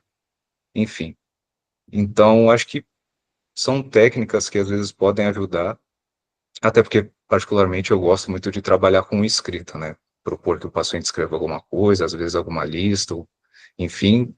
Mas, de novo, acho que vai muito sempre na questão da singularidade, porque uma outra paciente minha, ela faz tantas listas e não consegue seguir nenhuma. Eu falei, olha, tenta não seguir nenhuma lista. E ela se sentiu muito melhor não fazendo isso. Então, acho que é sempre ter ali como orientação, digamos assim, que a gente pode usar alguma técnica, mas não aplicando, é, como é que eu posso dizer, sem reflexão aquilo, né? Porque senão a gente perde justamente o mais humano do humano, né? Que é a singularidade. Enfim. Posso só comentar rapidinho? Desculpa só atrapalhar. Mas eu acho que o Gustavo trouxe exatamente a minha dor. Ele trouxe exatamente isso, e eu precisava escutar essa última frase, não trazer as coisas sem a reflexão, né? Que é justamente isso que eu estava sentindo pobre, né? Se eu fosse só por essas técnicas, mas também se eu fosse só pelo lado fenomenológico, parecia que estava faltando alguma coisa. Eu acho que é exatamente isso, e é exatamente, às vezes, o que eu tento levar, né? Que nem essa moça que eu tenho, ela tem muita dificuldade em nomear as emoções, né? Então, propor realmente essa reflexão para ela do que seriam essas emoções, de quais situações que ela pensa, que ela que ela vivencia, que ela se sente, sei lá, alegre, triste, ansiosa. Então, obrigada, Gustavo. Eu acho que eu precisava dessa frasezinha, dessa última frasezinha que você falou para mim. Pegou bastante aqui. Obrigada. Quer falar, Beto? Não, eu só ia comentar, porque eu acabei me perdendo na outra fala também, que eu ia falar dessa outra coisa fantástica, né, que chama hermenêutica, assim, né? Que a gente consegue se aproximar de tudo, gente, assim. Não é só porque se chama TCC, ou enfim, AC, ou psicanálise, que a gente não pode ir lá e entender e compreender, e mais até, né, do que oferecer isso, né, sem perceber a pessoa, né, assim, que está ali, se abastecer de outras coisas sem nos perceber também. De que modo as teorias nos afetam? De que modo essas coisas também fazem ou não fazem sentido para a gente, né? Então, sim, se abasteçam de todas as teorias, vão lá, vejam o que é possível. Afinal de contas, eu acho que se de algum modo a gente for orientado, né, pela fenomenologia, assim, né, fazer uma clínica das áreas analíticas, ou, assim como a Nath pontuou, né, o objetivo não é tutelar, né, o objetivo não é ajudar, o objetivo não é oferecer soluções, e se a gente, mesmo com ferramentas que possam ou não, de algum modo, oferecer algum tipo de organização, ainda assim conseguir respeitar a liberdade do cliente de fazer o que ele quiser, né, seja fazer uma coisa que faz mal para ele ou não, né, às vezes eu sempre brinco, assim, principalmente em supervisão, assim, o cliente é tão livre que ele é livre para fazer merda, assim, e não está ao nosso cargo dizer para ele fazer ou deixar de fazer, assim. Lógico que isso foi até um tema ontem, na DI, lá com o Lions, porque eu sou o cara que vem fazer perguntas cabeludas, assim, que deixa todo mundo meio, ué, mas cadê o limite, né, desse negócio, né?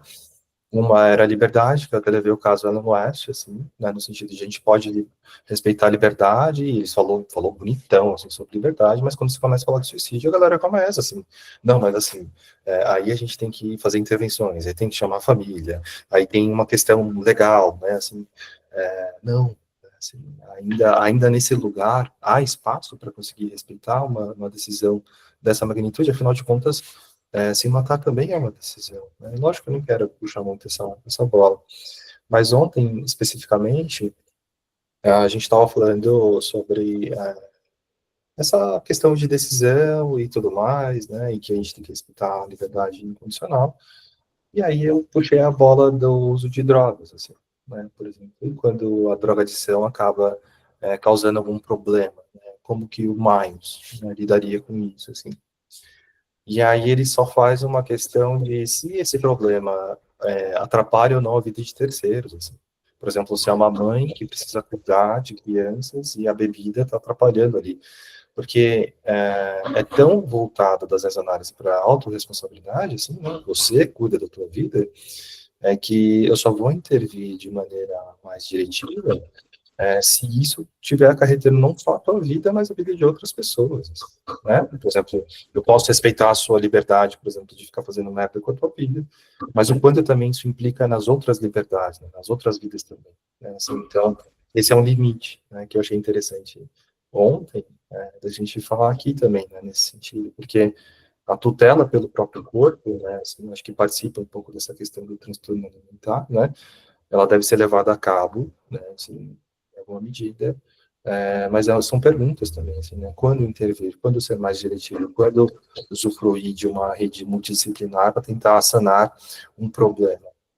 Eu acho que isso é muito particular, e nesse sentido também muito hermenêutico, assim, porque não é só a parte do cliente, mas a nossa parte também, enquanto tomador de decisões, enquanto a pessoa que intervém ou não, a pessoa que faz perguntas ou não, né, leva o baralho ou não, fala com a mãe ou não, escuta as outras informações, traz essas informações ou não, a gente também está muito em jogo, e nesse sentido somos responsáveis também por nós, assim, né, imagina ser responsável por nós, ainda ser responsável por outras existências, né? Por isso que eu acho que a das análises ela caminha num lugar meio de liberdade, de emancipação, né? Porque de algum modo a gente consegue respeitar tanto a nossa parte quanto a parte dos outros e conseguir nos proteger mais até do que querer proteger o outro, né? Mas tudo isso para dizer que naquela hora eu não falei sobre esse presente da filosofia que é a hermenêutica. Assim. Então, gente, se abasteçam de tudo: filme, série, vida pessoal, experiência, psicanálise, TCC e tudo mais. Mas, quando estiver de frente, né, com os desafios da clínica, assim, não deixa de considerar quem está na tua frente e você também. Né, de que modo você se sente, o que está rolando, o que é isso. Porque é um pouco disso, assim, né? Mas lógico, né, Paula, você chega aqui nesse lugar aqui, né, com 25 pessoas, né, e que eu acho que todos os psicólogos, de algum modo, têm uma afinidade pela fenomenologia, né, como uma terceira vertente, né, algo que sai um pouco desse lugar mais cartesiano e científico, já era uma... O que é isso, assim, né? Assim, mas Eu ainda até abre peço campo para uma desculpas possibilidade. por isso, Não, mas é que mas assim, que nem, por exemplo, infelizmente na faculdade que eu tenho, eu não tenho uma pessoa tanto de um lado quanto do outro para tirar essas dúvidas, né? E eu já percebi que tem muita gente que eu levo essas questões e realmente fica assim, mas é porque eu não tenho um orientador ou, sei lá, uma pessoa que realmente sente e explique o porquê de não, o porquê de sim, o porquê de como, entendeu? E daí hoje, hoje não, quando saiu, né, esse tema, eu pensei assim, poxa, eu acho que é uma oportunidade de eu meio que tirar o que está aqui, essa angústia, porque nunca ninguém explica nada pra gente. Então eu tô literalmente nesse beco sem saída, que eu não sei o que eu faço. não, mas nesse sentido, o que eu tô tentando dizer é assim, existe algumas pessoas mais puritanas que se você fala de psicanálise tem a mesma reação, assim, sendo que a gente faz uma espécie de psicanálise, assim, né? Isso está lá na Federação Internacional, ela define como a análise como uma espécie de psicanálise. Mas as pessoas, elas têm essa primeira reação, né? Mas o que eu estou dizendo é, muito mais do que se orientar por uma abordagem ou não, o que você trouxe como relato pessoal, eu acho que é o que vai orientar a sua clínica, uma vez que você não foi escutada dentro do seu problema, você não foi acolhida dentro do que estava acontecendo, né? Aconteceram diversas intercorrências, e eu acho que a terceira, onde você não teve a opção de falar, talvez isso você não vai ler no livro algum, assim, né? Você passou por isso. Isso talvez vai orientar muito mais do que ser TCC, fenomenóloga, psicanalista ou alguma outra coisa. Talvez a sua experiência de não ser escutada oriente muito mais, né, a eu preciso escutar e levar em consideração, assim como o Gu está apontando, né, assim, ver a pessoa para além de uma teoria, uma técnica, que eu retomo, é um presente da hermenêutica, assim, né, que possibilita que a gente possa se aproximar disso sem um dogma, sem uma preconcepção e ainda conseguir usar o ferramentário da TCC em vista, né, dessa possível emancipação, liberdade ou revolução existencial, né, quem sabe. Adorei a sua fala, Beto, porque foi bem complementar. Quando eu pensei já em responder o Gustavo, né? É importante trabalhar a liberdade do paciente e o que está em jogo, assim, também.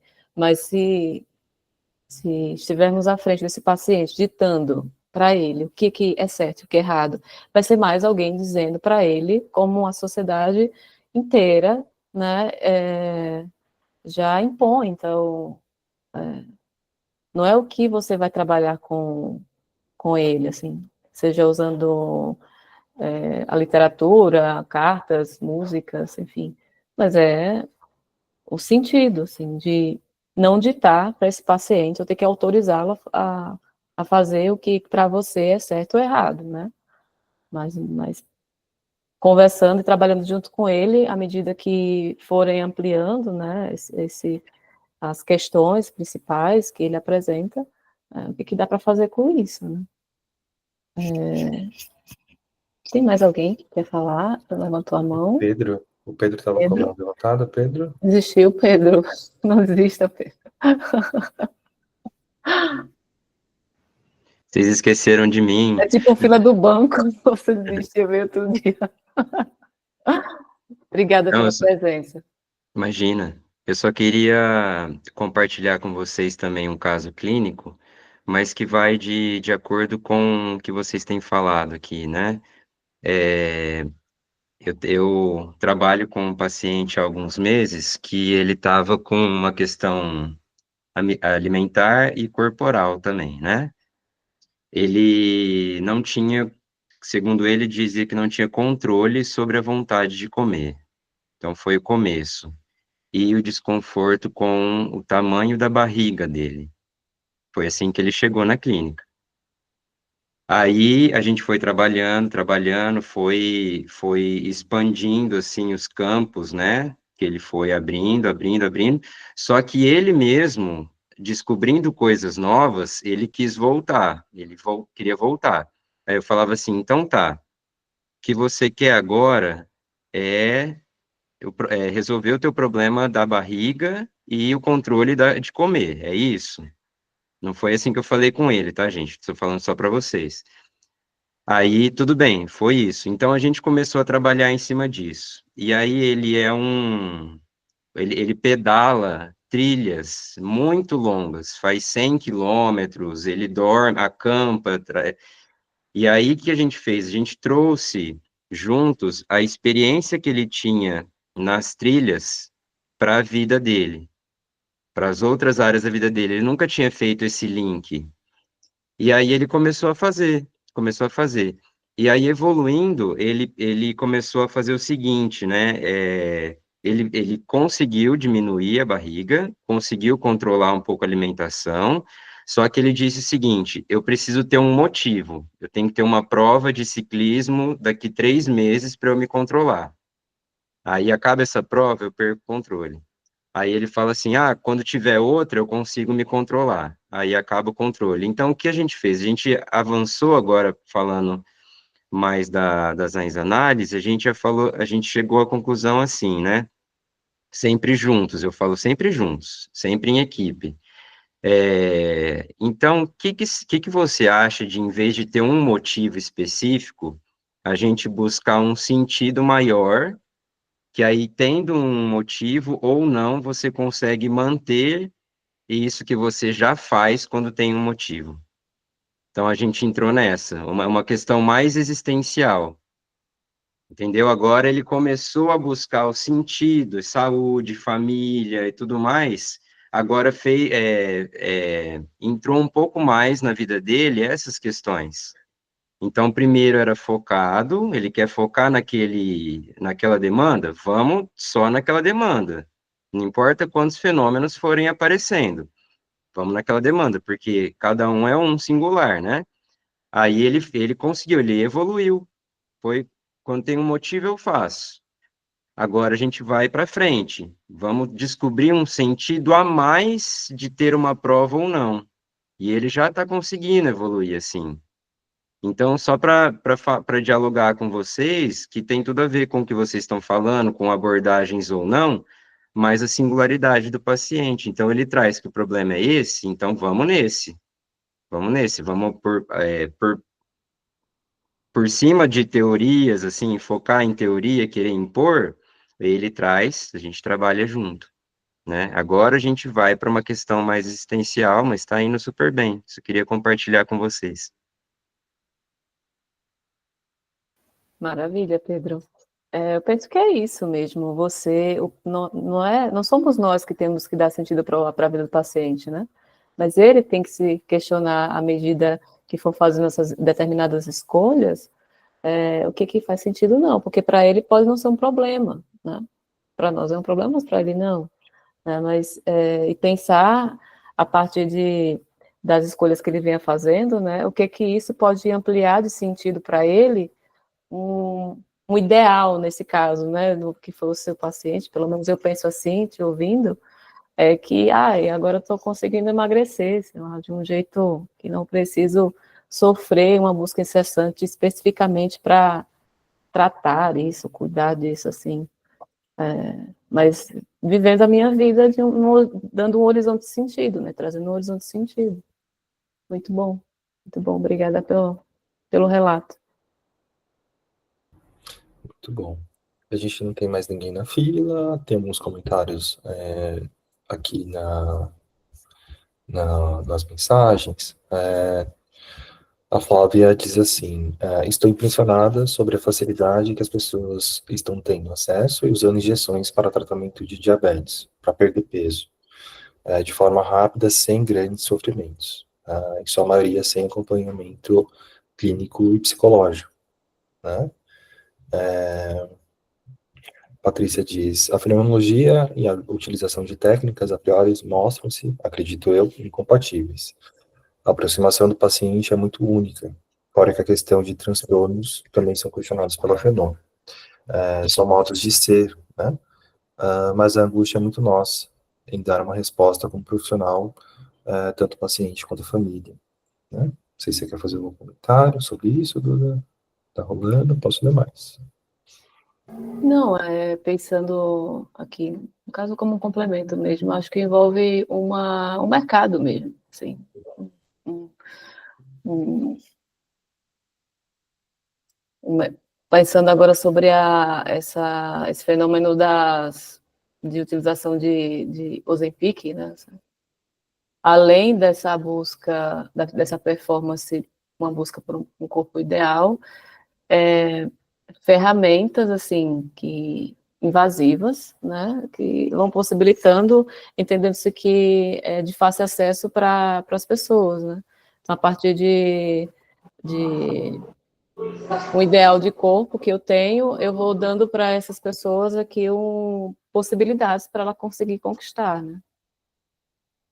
Mas junto com isso vem uma série de consequências ruins, né, para esse paciente também. Tem de se haver, provavelmente também na clínica, a respeito de talvez eu conseguir chegar e emagrecer, né? Inclusive, tive até uma paciente que comprou, junto com o marido dela, Ozempic, e aí gastou tipo, uns 4 mil, e aí se frustrou porque não conseguia emagrecer. E ela sempre falava assim, meu sonho era ser anorexa, porque assim eu não engordaria, assim. Gostaria muito, mas nem isso eu consigo.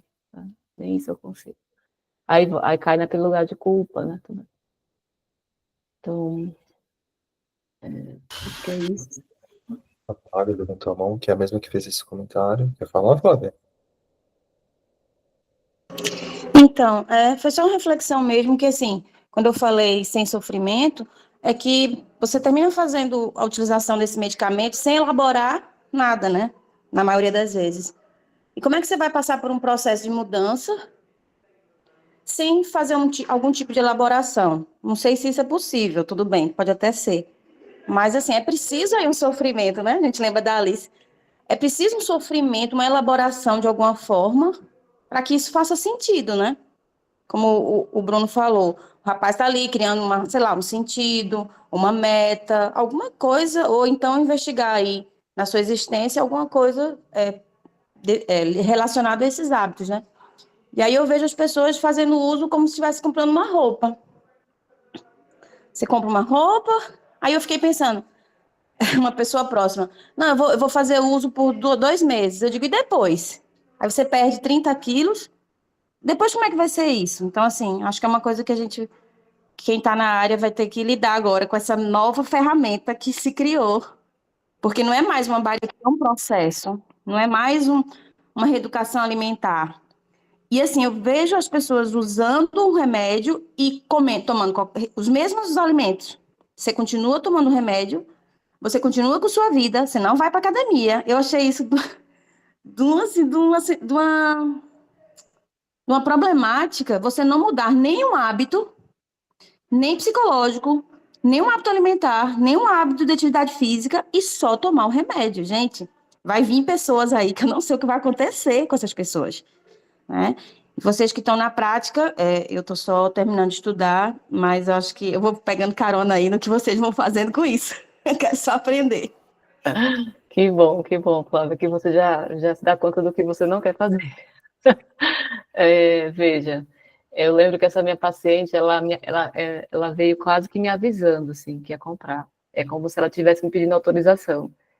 E aí eu falei para ela, assim, conversei com ela a respeito dos prós, né, dos prós, porque eu não vejo, não sei se eu vejo alguma coisa no aspecto de ser bom, assim, não sei. Mas, algo positivo no caso, né, mas aí conversei com ela, tal, passou uns 15 dias, ela voltou dizendo que tinha comprado, estava tomando.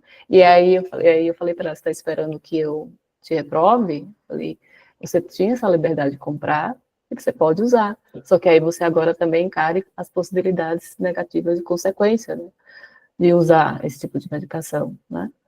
Então, é trabalhar a liberdade do paciente. Então, não é que a gente vai fechar os olhos e, não estou vendo isso, mas é mostrar para ele as possibilidades, né, da liberdade que ele tem de escolha. Mas não sou eu que ia falar para ela não compra. Firmiana? Oi, gente. Eu queria fazer um comentário sobre isso, né, do uso. E acho que essa coisa que vem assim, né, a palavra usar, né? eu acho que ela faz sentido do modo como a gente também, nessa época, né, a gente se relaciona com o próprio corpo, né, porque é como se a gente também usasse esse corpo, né, então, o corpo é um objeto como os outros que a gente usa, né, e como se a gente se relaciona com esse corpo como sujeito e objeto, né, então, eu vivo dentro desse corpo, né, e aí eu uso dele, né, não é como se esse corpo também fosse a minha existência, né, e, portanto, algo que vem mais de que em fenomenologia a gente vai trazer para o ontológico, né, e tentar se aproximar disso, né, de como é que é viver esse corpo, né, para além de como é que é usar ele, né, porque é como se fosse, eu vou ali, compro um Ozempic e aí eu uso esse Ozempic nesse corpo que eu também uso para me sentir melhor, né, e aí não, parece que não há, né, como a Flávia estava trazendo, sem sofrimento, porque não há nenhuma elaboração de como é que é viver nesse corpo, né? Simplesmente se eu tiver um resultado ótimo, né? Aí eu fico feliz e beleza, eu emagreci. Mas se eu não tiver também, aí eu fico frustrado porque esse funcionamento não é do jeito que eu gostaria, né? Eu fico frustrada nesse sentido, né? E aí acho que vai sempre recair nesse modo de como a gente está num modo de sujeito e objeto com esse próprio corpo, que não é objeto, né? Não dá para a gente colocar nesse lugar de uso. Primeiro, obrigada pela presença, Firmiana. Achei complementar a sua fala.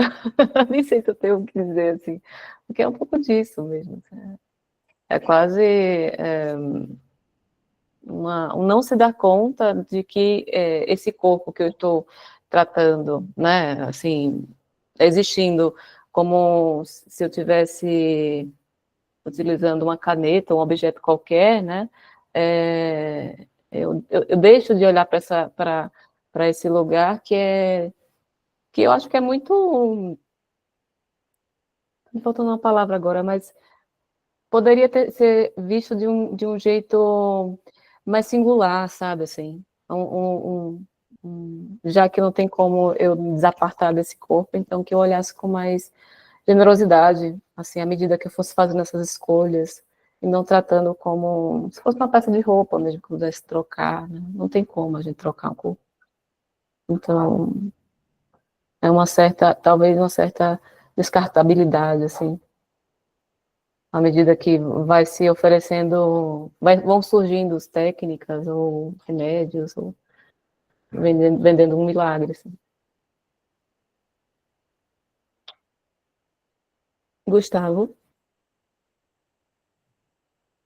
Para pôr um pouco mais de lenha na fogueira, eu estou pensando aqui, juntando com todos esses tópicos também a questão dos anabolizantes, por exemplo, que eu acho que, de certo modo, é a mesma coisa do Ozempic e tal, e acho que é de novo essa questão, não é proibir ninguém de usar, não é dizer não faça isso, só que ao mesmo tempo tem uma coisa que eu acho que é muito importante, que até como você preferiu usar, né, Eduarda, você não gostou muito da questão de usar a palavra tratável, né, você até sugeriu cuidar, acho que é muito esse olhar também que a gente tem que ter,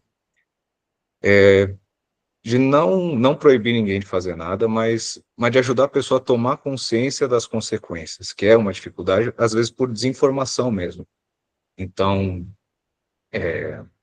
o uso de anabolizante, por exemplo, traz consequências que, por uma série de tabus, não são falados, assim como o Ozempic também, quando você usa assim de qualquer jeito, sem nem ter diabetes e tal, né? Então, eu acho que às vezes falta um pouco de informação, porque, por exemplo, tem um paciente meu que é bem obeso, está querendo emagrecer, a gente conversa sobre isso, e eu sugeri para ele que ele não fizesse corrida, por exemplo, que ele tem vontade, porque por ele ser muito pesado, as articulações dele ainda não vão ter força suficiente para lidar com isso. Então é melhor que ele faça coisas mais leves, como caminhada, musculação, até para ter um melhor preparo físico articular para isso, né? Enfim. Então, eu acho que é importante a gente agir nesse lugar de fazer a pessoa entender que ela tem escolhas, mas ao mesmo tempo informar quando a gente puder. Eu acho que é uma coisa que eu converso com a minha mãe, às vezes que ela também é psicóloga. Se eu posso ajudar o cara, se eu sei de uma coisa, por que que eu vou me privar de comentar uma informação? É porque eu acho terrível aquela ideia, aquela imagem do psicólogo que só fica não fala porra nenhuma, tipo, não complementa, não ajuda. E, e essa questão também de usar o Ozempic ou anabolizante e tal, e não mudar nenhum hábito, né? É até uma certa má fé, porque a pessoa tem que entender que se ela quer emagrecer, algumas coisas vão ter que mudar. Então é outra forma de lidar com a própria vida, com a própria alimentação, com o corpo, e acho que também é uma escolha que muitas pessoas não querem. Querem o melhor dos dois mundos, não quer se arrepender, mas, porra, assuma suas escolhas, né? Enfim. Só para complementar, Gustavo, da mesma forma que existem esses pacientes que não se preocupam em ter que se alimentar, ingerir calorias, existem, que até o que a Alice também vai mencionar sobre os hipocondríacos, né, que é o medo muito grande da morte, então fica nessa busca incessante por ter que tomar medicação quando sente alguma coisa, né, ou mesmo quando o medo de envelhecer, né, ou se deparar com a morte, então, tem os dois lados. E no final das contas é sempre a escolha, né? A maneira como cada um vai lidar melhor a partir da própria experiência a sua existência, né? Mas enfim, Lila, eu não estava te vendo na câmera aqui, a câmera desaparece, esse Nietzsche aqui. Eu tô aqui, ó, tô aqui faz tempo, te escutando, inclusive é muito bom te escutar. Né, Obrigada. acho que você foi trazendo várias perspectivas, e acho que dentro disso que você trouxe, eu não tinha pensado quanto a cada vez, né, a cada singularidade pode-se ter muitos jeitos de sofrer com o corpo, né, transtorno alimentar, transtorno de compulsão. Acho que esses exemplos, né, que a gente foi pensando de anabolizante, né, e acho que te escutando foi entender que a gente tenta se aproximar do que aquela pessoa está respondendo aqui, né, porque sim, ela pode ir para academia e sei lá, porque eu estou falando isso porque eu escutei recentemente que hoje em dia os quadros de bulimia, eles aumentaram não só no negócio de provocar o vômito, mas também de passar horas na academia, né, de ficar ali num movimento repetitivo, né, de, sei lá, fazer 200 abdominais, sabe, uma coisa excessiva em outro lugar. Então, não é a coisa só em si, né, claro que a gente está olhando para o fenômeno, mas pensando na Alice, né, como você está trazendo, o que é isso, né, eu acho que você traz muito bem, né, a cada caso, tentar entender com o paciente ao que ele está respondendo e se ele quer continuar respondendo para aquilo. Se ele quiser, né, beleza, mas que ele tenha a compreensão, né, desse lugar. Fui entendendo, assim, isso do que você traz, né, para essa abordagem, assim, de como se aproximar nesse sofrer, né, com esse corpo.